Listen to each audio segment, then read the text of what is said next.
Hey y'all, welcome back. It is Q4 box office update time, and in today's video we're going to do something a little bit different. After I show you where we're at on the Q4 box office and thinking, we have about 2 weeks left, a little bit over 2 weeks in the month of December. I want to hear from you down in the comments. What do you think the Q4 box office domestic is going to end up at? And what do you think that the total 2025 box office domestic is going to end up at? Once you are done watching this video, make sure you leave me those comments down below, and let's see on January 1st, January 2nd, which one of you got the closest. We got the numbers in for this weekend, and we all kind of know by now Q4 has been a rough one, but we still have Avatar ahead of us to finish out the year. This weekend, December 12th through 14th, came in at just under $77 million, about a 50% drop from the previous weekend. For the quarter, then that brings us to only $1.5 billion.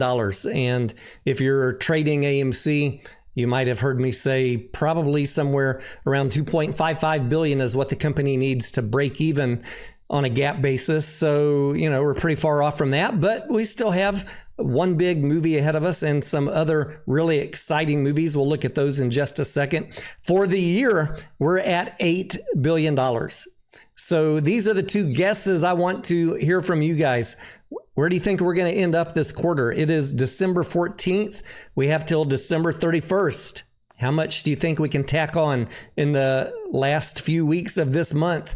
And what do you think this big number is going to be for the domestic box office for all of 2025. None of the new movies this weekend did particularly well. The weekend was still dominated by releases from last weekend. No real surprise there. Zootopia 2 doing really well, and Five Nights at Freddy's #2 also exceeding expectations. That is good to see. We have Wicked for Good in #3. Now, looking at the remainder of the year on my little tracking sheet here, we have David. This is a Angel Studios animation.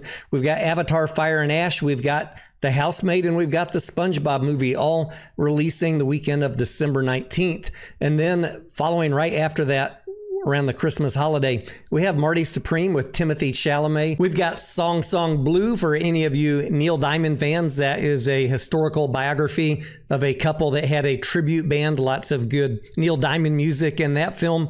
And we have the Jack Black action adventure comedy Anaconda to round out the end of 2025. A little bit of something for everybody. While we remain ever hopeful, we also must grapple with the possibility that Q4 might end up being lower than we hoped for at the beginning of this quarter, at the beginning of this year. It's going to be what it's going to be. And, me being someone who likes to make sure I'm analyzing all the risks, I'm going to not change any of the warnings that I've given you guys over the past few months about the cash burn that I see in Q1. I still think there's going to be a cash burn in Q1. I still think it would be foolish to ignore that, but there will be a lot of people who only want you to focus on Q4 and Q2, and they won't want to have one mention about Q1, but I'm not going to do you guys dirty like that. We're going to talk about the good and the bad. Yes, there is always a chance that I could be wrong, right? We're all just guessing out here.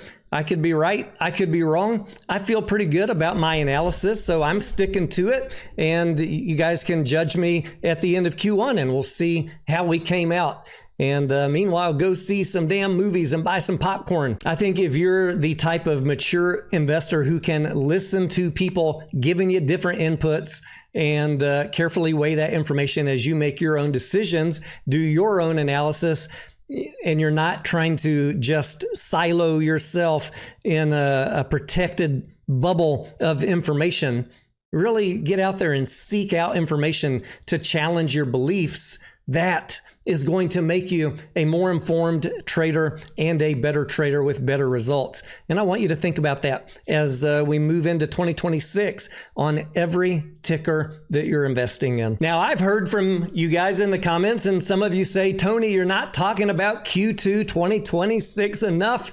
Hey, I've talked about it a lot. Maybe you're just not tuning in. Things get a lot better for the box office starting in Q2 2026. That is no secret, but we still have have Q1, and I don't think we should ostrich, put our head in the sand and just ignore it. Because, the way I'm looking at it, if I have a chance to get an optimal entry, it's probably going to be somehow related to a cash burn in Q1 if I'm going to plunk some dollars down on a speculative trade for myself. I want to have the best timing.